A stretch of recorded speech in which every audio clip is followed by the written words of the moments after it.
प्रेमी पक्षी दुखी होते हैं जब बिछड़ जा रहन पड़े। प्रेमी पक्षी दुखी होते हैं जब बिछड़ जा रहन पड़े। हम युगों युगों के बिछुड़े फिरते कैसे अब मन धीर ने पूरे मानव को अज्ञान से भर रखा है और एक परिवार में एक या दो ही परमात्मा का बच्चा प्रथम आता है और वो कोई ना कोई ऐसी समस्या उसके आगे अड़ ही जाती है जिस कारण से संघर्ष करते करते भी गलती बन जाती है। तो फिर उसके लिए बताया जाता दोबारा उपदेश ले और आगे भगवान को याद करके और मर्यादाएं खंड नहीं करना, नहीं तो भक्ति नहीं चलेगी। तो एक दो बार आपको ये ऑप्शन दिया गया है और आप इसको फिर दोबारा ले लीजिए मंत्र, आप फिर स्टार्ट हो जाएंगे। जैसे किसी का मंत्र खंड हो जाता है, दूर देश में बैठा है और उसका पर जहाँ फोन आता है, प्रार्थना होती है तो उसका मंत्र खंड भी होता है, तो भक्ति बंद नहीं करनी चाहिए उसने, क्योंकि उसने नोइंगली नहीं कर रखी। तो फिर उसका जो डिपॉजिट होगी भक्ति वो सुचारू कर दी जाएगी, वो उस ओरिजिनल अकाउंट में आपकी आ जाएगी। जैसे बैंक में कई बार पैसे डाल दिए जाते हैं, कोई नंबर अकाउंट का गलत हो जाता है, बाकी एड्रेस सही है, तो फिर जाकर उसको शुद्ध करा लिया जाता है और मूल अकाउंट में आ जाता है फिर वो। तो ऐसे आप कई एक भक्त कह रहा था जी मेरे को ना किसी ने बारात में गया हुआ था और कैंपा कोला में बियर डाल दी, मेरा नाम खंड हो गया। उसके घर वाले कह रहे थे जो फिर शराब पीने लग गया। फिर वो आया, जब उससे पूछा भाई ऐसी गलती क्यों करी, कहने लगा जी मेरे साथ ऐसे ऐसे धोखा हो गया। फिर मैंने सोचा टूटता गया पी ले छक्के कोई बात हुई है मूर्ख आदमी। अब जैसे किसी के पैर पर गलती से कोई पत्थर गिर गया और उंगली का चोट लाएगी तो सारे टांग ने तोड़ ले फिरते, टूटता गई है थोड़ी सी, है बिना अकल की बात तुम्हारी। तो उसको ऐसा नहीं करना चाहिए। वो खंड आपने किया नहीं, किसी कारण से हो गया तो वो खंड भी नहीं होता ऐसे। अगर किसी ने आपके साथ धोखा किया है तो आपका नाम खंडित नहीं हुआ। फिर भी शंका बनी है तो सुचारू करवा लीजिए, वो कोई दिक्कत नहीं। और भक्ति नहीं छोड़नी चाहिए, वो करती रहनी चाहिए। किसी भी कारण से खंडित हो भी गया है, साधना करते रहिए, लेकिन इस उद्देश्य से कि फिर माफी मांगूंगा या घर बैठ कर करते रहे तो बिल्कुल कभी अकाउंट आपका नहीं जुड़ेगा, सदा के लिए खत्म हो जाएगा। इसलिए ऑप्शन दिया गया कि दोबारा आके सुचारू करवा लीजिए और दीक्षा अपनी फिर से। जिन बातों से गुरु दुख पावे उन बातों को दूर भगावे। उनको फेंक देते कितना अच्छा लगता, छोड़ दे उन सब चीजों को। अब जैसे शुगर के मरीज को अब मीठा तो अच्छा लग गया उसने, और डॉक्टर कहे भाई शुगर तो मरीज ये मीठा नहीं खाएगा, ना मिठाई ना चीनी, और वो फिर भी डॉक्टर की आज्ञा का पालन नहीं करता तो मरेगा फिर, और क्या इलाज है। तो चीनी मीठी तो लग रही है, इसमें कोई शक नहीं, मीठी भी है, लेकिन उसके लिए विष है। तो ऐसे ही भक्ति मार्ग में गुरु जी की आज्ञा का पालन ना करना विष के तुल्य है, आपकी भक्ति को नष्ट कर देता है। गुरु के सम्मुख वचन ना कहे सो ससरैनी गैनी सुख ले। गुरु जी के सामने एंड बैंड नहीं बोले, क्योंकि गुरु जी के सामने जैसे भगवान के पास जाना होता है ऐसे ही दृष्टिकोण से आना चाहिए। अपनी फरियाद करे, जो भी आदेश हो सिरोधार्य करे और चल पड़े, चाहे मन कुछ भी सोचता रहे, क्योंकि परमात्मा अंतर्यामी है, आपके सब दुखों से परिचित है और वो आपकी जितनी श्रद्धा आपकी होगी उतना ही निवारण आपको साथ साथ रिजल्ट देते रहेंगे।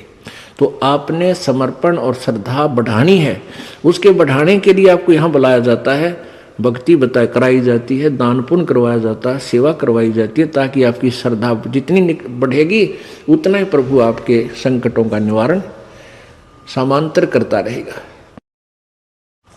अब जैसे आप यहाँ आए और आते ही आपको ठीक कर दिया, आप ना हो भूल कभी यहाँ, क्योंकि हमने देखे झाड़े लवानी, झाड़े लवाए लाया, हो गया, आराम हो गया, बस ये क्या वहां जाना नहीं भूल कर फिर। तो यहाँ आते भी आपको सुख दिया जा सकता है, लेकिन ये परमात्मा चाहते हैं कि ये बच्चा आते कुछ तो राहत अवश्य देगा, ताकि आपका विश्वास बने। और आप पर आज कलयुग में आगे हो इतने पाप है, गिनती नहीं।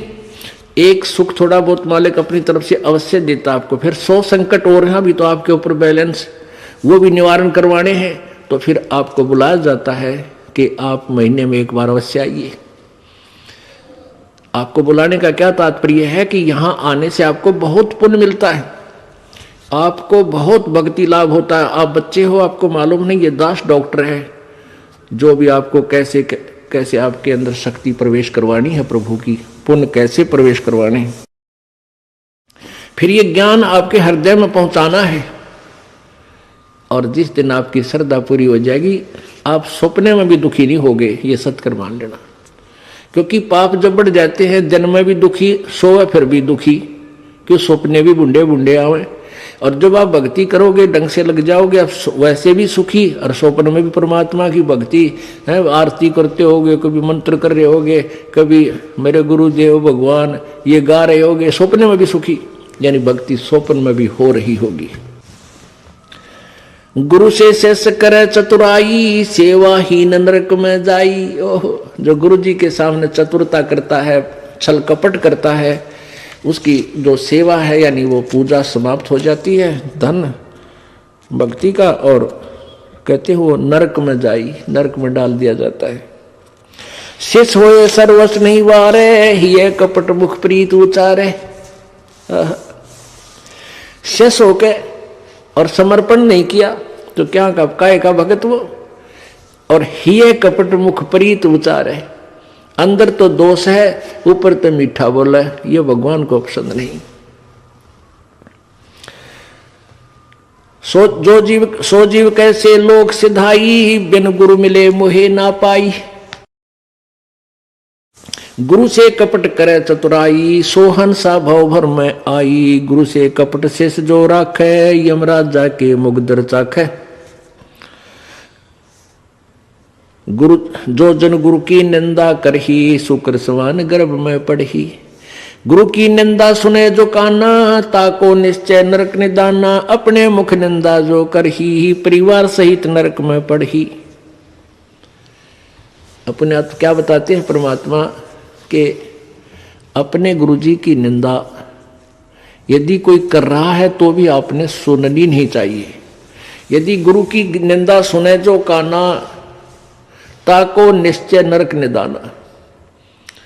जिसने गुरुजी की निंदा कान से भी सुन ली किसी नालायक ने, कहते हैं तो भी तू नरक में जाएगा, तेरा नाम खंड हो जाएगा। अब यहां समस्या एक आती है कि जैसे कोई व्यक्ति है निकम्मा, वो बुराई कर रहा है गुरुजी की, आप बैठे हो, ट्रेन में बैठे हो, बस में बैठे हो, या कहीं ऐसे स्थल पर बैठे हो, और वो चलो ऐसे वैसे स्थान पर हो तो उठ कर चला जा, आदमी इतना तो कर ही सकता है। लेकिन बस में बैठे हैं, ट्रेन में बैठे हैं, काफी लंबा सफर है, और वो कोई निंदा कर रहा है और आप सुन रहे हो, तो आपके मन में शंका होगी कि मेरा तो नाम खंड हो जाएगा। नहीं होगा। क्यों नहीं होगा? क्योंकि सुनने का अर्थ ये है जैसे कोई आपके गुरुजी की बुराई कर रहा है, आप सुन रहे हो, लेकिन आपके हृदय में वो नहीं समा रही है कि वो सच ठीक कह रहा है। आपका मन ये कह रहा है ये अनजान व्यक्ति है, इसको पता नहीं, ये वैसे ही कह रहा है। आपके हृदय में उसके हाँ में हाँ नहीं बनी, तो आपने सुनकर भी नहीं सुनी। ये इनमें बहुत अंतर होता है एक एक बात में। और यदि आप उसके कहने से आपके हृदय में ऐसा आ गया कि हो सकता है हमारे गुरुजी ने ऐसा गलत काम कर ही दिया हो, तो आपने सुन ली, वो सुन ली, और आपके मन में स्वप्न में भी नहीं आए कि ये जो कह रहा सच्ची हो सकती है, तो आपने नहीं सुनी, तो आपको दोष नहीं। गुरु की निंदा सुने जो काना, ताको निश्चय नरक निदाना। अपने मुख निंदा जो करही, परिवार सहित नरक में पढ़ही। गुरु को तजय भजय जो आना, ताक पशुआ को फोकट ज्ञाना। ओए होए, अपने गुरु को छोड़कर और दूसरे में आस्था बनाता है।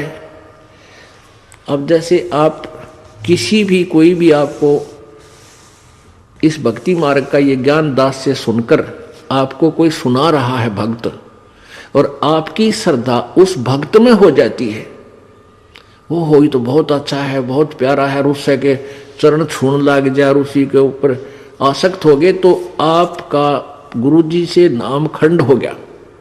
इस दृष्टिकोण से परमात्मा कहते हैं गुरु को तजय भजय जो आना, ता पशुआ को फोकट ज्ञाना, उस पशु ने को कोई ज्ञान नहीं है, वो भक्त नहीं है। जो अपने गुरु को छोड़कर दूसरे में ठीक श्रद्धा बनाता है, उसमें आसक्त होता है, उसी को पूजा शुरू कर देता है। अब पुण्यात्माओं, एक एक पॉइंट पर बहुत गहराई सोचना है। अब कोई भक्त ज्ञान सुना रहा है, बहुत अच्छी बात है, उसके द्वारा सुने ज्ञान पर अमल करे और उससे कहे भाई मुझे भी गुरुदेव के पास ले चलो, मेरा कल्याण करा दो। और आपने नाम ले रखा है और फिर कोई चर्चा चलती है, ऐसी कोई बात नहीं, फिर भी सुनो। और कोई पुराना भक्त है, वो अच्छी अच्छी बातें बताएगा तो बहुत अच्छी बात है, गदगद हो जाओ कि मेरे गुरुजी ने कितना अच्छा ज्ञान दिया हुआ इस बच्चे को, भाई को, बहन को, और ये सब गुरुजी का ही दिया हुआ ज्ञान है, इसका नहीं है। तो उसमें आपको एज ए भाई यानी गुरु भाई गुरु बहन तो आपकी श्रद्धा हो सकती है, लेकिन अन्य दृष्टिकोण से, क्योंकि हम फिर उस पर इतना आसक्त हो जाते हैं, उसको फिर प्रणाम करने लग जाते हैं, बड़ा अच्छा भगत है। तो ऐसे ये बीमारी हमारे भगत समाज में पड़ी रही और इसका लाभ ये काल उठा गया। जैसे कमाल था, कमाल वो मुर्दा जिंदा किया था प्रभु ने। एक दरिया में बहता हुआ एक मुर्दा शव जा रहा था 12-13 वर्ष के बालक का, और एक शेख तकी था सिकंदर लोधी, दिल्ली के बादशाह का धार्मिक पीर। वो कबीर जी से ईर्षा करता था और कबीर परमेश्वर जी की कृपा से सिकंदर लोधी दिल्ली के सम्राट का असाध्य रोग दूर हो गया था, जो शेख तकी से भी नहीं हुआ था, किसी से भी नहीं हुआ था। जिस कारण से सिकंदर लोधी की आस्था कबीर जी में घनी हो गई थी। और वो जो पहले वाला जो वो परमानेंट उसका गुरु था धार्मिक मजहब की तरफ से, वो शेख तकी था। तो उस शेख तकी ने जब देखा कि कबीर जी में, मेरे सम्राट की, मेरे शिष्य की कबीर जी में ज्यादा श्रद्धा हो गई है, तो ईर्षा करने लग गया कबीर जी से। उसको नीचा दिखाने की चेष्टा में उसने कहा कि राजा या तो तू बाज आ जा, और नहीं तो मैं, तो एक काफिर को गुरु बना लिया तूने, एक हिंदू को गुरु बना लिया, मैं तेरी पूरे मुसलमान समाज में तेरे बारे में बताऊंगा और सबको तेरे विरोधी कर दूंगा। अब राजा चिंतित हो गया कहीं तेरे राज को खतरा ना हो जाए।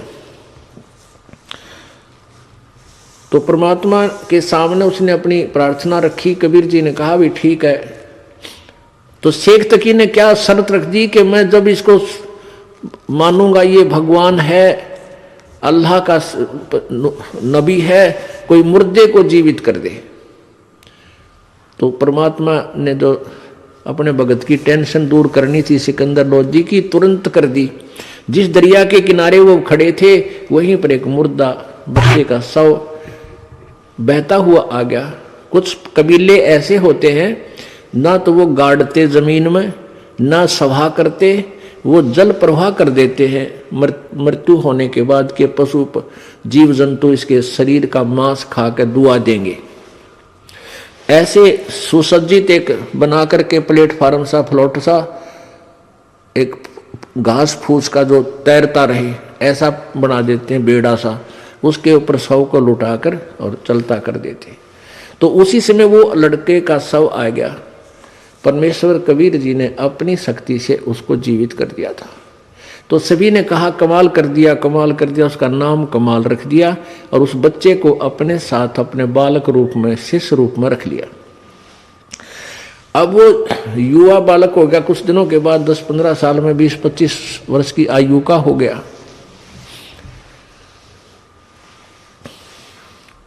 तो वो परमात्मा से ज्ञान सुनकर, कबीर जी का ज्ञान सुनकर वो भी ज्ञान औरों को सुनाने लग गया। जैसे बताते हैं भक्त, आप भी बताते हो और भी बताते हैं। अब जवान लड़का था, अच्छी आवाज थी, बढ़िया गला था, परमात्मा की वाणी गा गा के इतने सुरीले ढंग से सुनावे। तो जो परमात्मा कबीर जी के शिष्य थे वो 64 लाख, उनमें से बहुत सारे कमाल जी के ऊपर आसक्त हो गए। ओहो कमाल तो भाई कमाल है, तेरा नाम भी कमाल, तेरा काम भी कमाल, और भाई तो गुरु जी से भी बढ़कर हो गया। ओहो आप तो गुरु जी से भी अच्छी जो है ना ज्ञान सुनाते हो। अब इस बात से वो कमाल फूल गया, वो यानी उसमें अभिमान छा गया। और कबीर जी परमात्मा उसको बार बार धिक्कारते थे, उसको धमकाते थे कि निकम्मे तू अपना कर्म बना ले और प्रभु मत बनाए।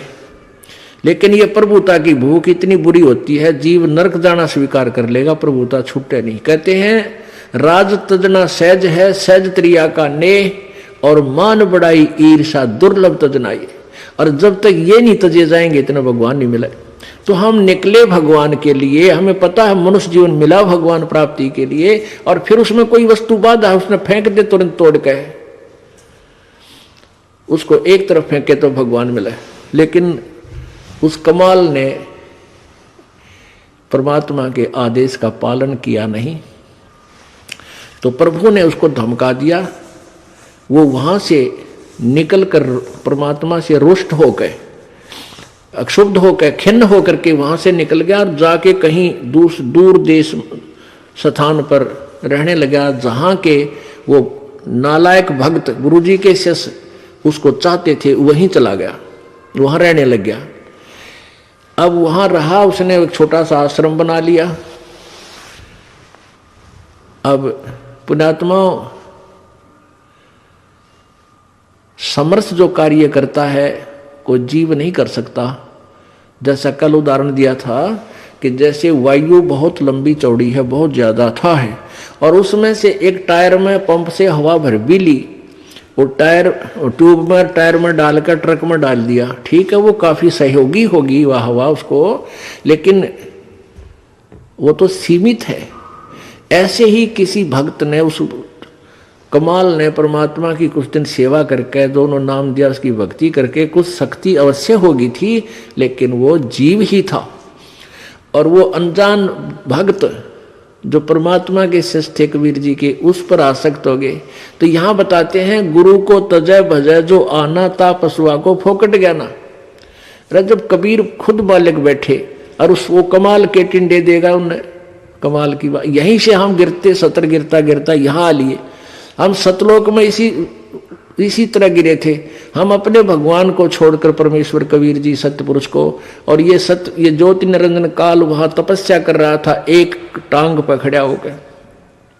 हमने अपने भगवान से हृदय हटा के इसमें लगा लिया, और इसका फल यो मिला, गधे कुत्ते सूअर 84 लाख योनियों में कितना कष्ट उठा रहे हम, और फिर दोहरा रहे हैं क्योंकि ज्ञान नहीं हमने। तो उसने क्या किया, कमाल ने वहां रहने लगा। अब जो भक्त परमात्मा के पास आते थे उनको सुख होया करता खूब। अब वो चेले बन गए कमाल के।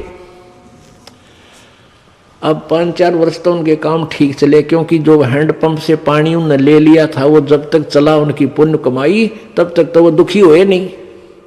फिर कोई काम उनका होने लगा नहीं, तो धीरे धीरे वो कमाल से भी हट गए। अब कमाल ने 5-4 और चेले रख रखे अपने आश्रम में रख रहे, तो वो कहने लगे गुरुजी यहाँ भगत तो आने ही बंद हो गए।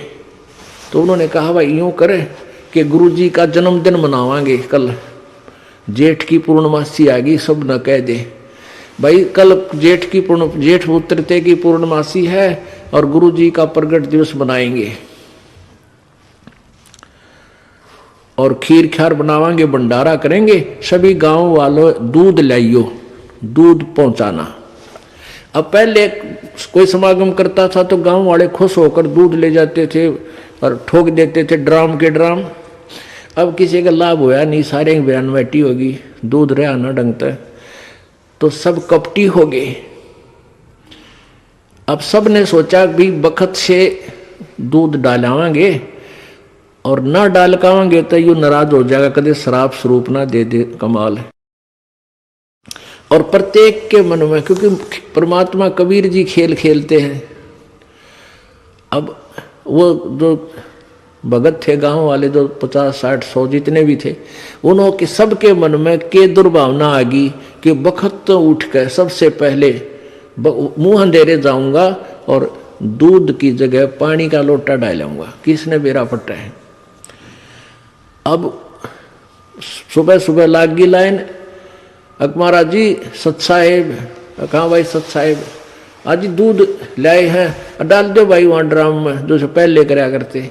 अब कपड़ा उठावें और पानी तरड़ा डालें। नो गुरु जी ने महाराज जी ने पता लग जाएगा हाँ डाल रहा है कुछ, दूध डाल गया। एक आधे भगवान ने उसमें दो चार दूध भी डाल दिया होगा। कमाल बोला भाई आता दूध बहुत आ गया और बच्चों खीर बना लो।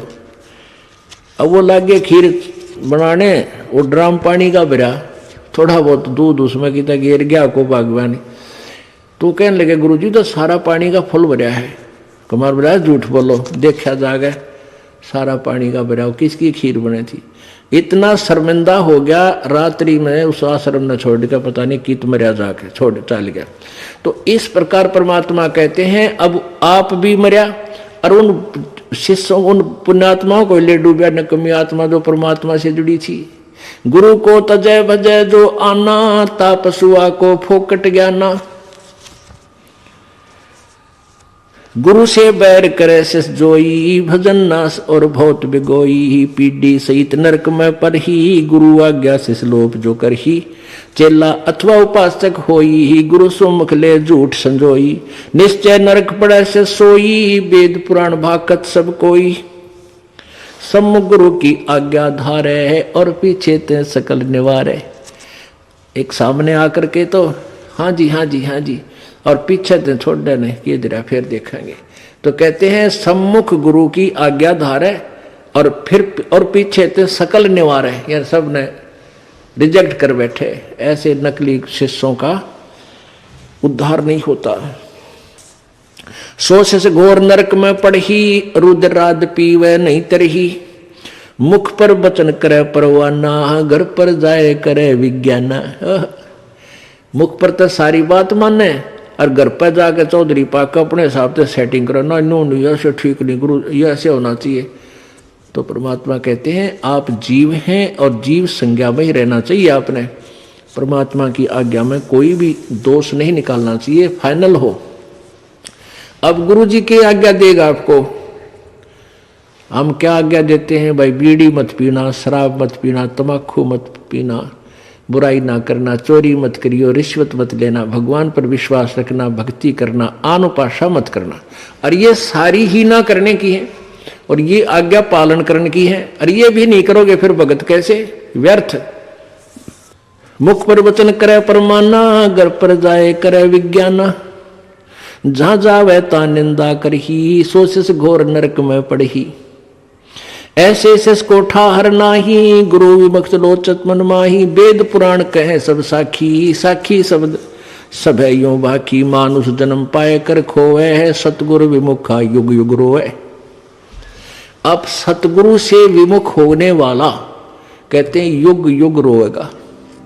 और अधिक जानकारी वसंत रामपाल जी महाराज जी से निशुल्क नाम दीक्षा प्राप्त करने के लिए संपर्क करें। हमारे संपर्क सूत्र है 8222880541 8222880542। आप नीचे स्क्रीन पर दिए गए हमारे अन्य नंबरों पर भी संपर्क कर सकते हैं। विजिट करें हमारी वेबसाइट पर। हमारी वेबसाइट है www.jagatgururampalji.org।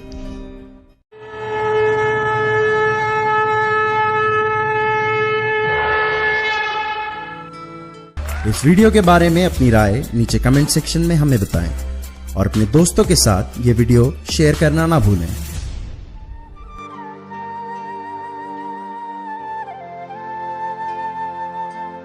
परमात्मा बंदी छोड़ कहते हैं भाई भक्ति करा करो गणी गणी। और ये समय ये दाव फिर नहीं लगेगा।